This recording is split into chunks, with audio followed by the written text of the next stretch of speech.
দেশে জ্বালানি তেল বিতরণে শৃঙ্খলা ফেরাতে এবং ফিলিং স্টেশনগুলোর দীর্ঘ লাইন ও ভোগান্তি কমাতে ফুয়েল পাস নামের নতুন ডিজিটাল সেবা চালু করেছে সরকার।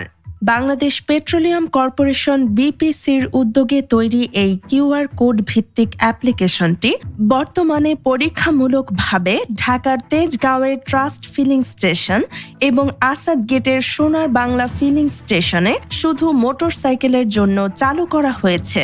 তবে খুব শীঘ্রই এটি সারা দেশে সব ধরনের যানবাহনের জন্য বাধ্যতামূলক করা হবে।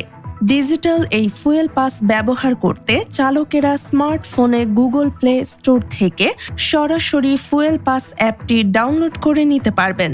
এছাড়া যারা অ্যাপ ব্যবহার করতে চান না তারা fuelpass.gov.bd ওয়েবসাইটে প্রবেশ করেও কাজটি করতে পারবেন। অ্যাপ অথবা ওয়েবসাইট উভয় ক্ষেত্রে বিআরটিএ-তে নিবন্ধিত গাড়ির তথ্য এবং প্রয়োজনীয় ডকুমেন্ট দিয়ে খুব সহজেই সাইন আপ সম্পন্ন করা যাবে। রেজিস্ট্রেশন সফল হওয়ার পর গ্রাহক একটি ইউনিক কিউআর কোড পাবেন।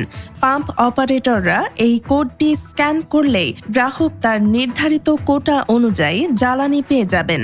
যাদের স্মার্টফোন নেই তারাও কম্পিউটার বা অন্য ডিভাইসের মাধ্যমে ওয়েবসাইট থেকে কিউআর কোডটি ডাউনলোড করে তার প্রিন্ট কপি পাম্পে দেখিয়ে তেল সংগ্রহ করতে পারবেন।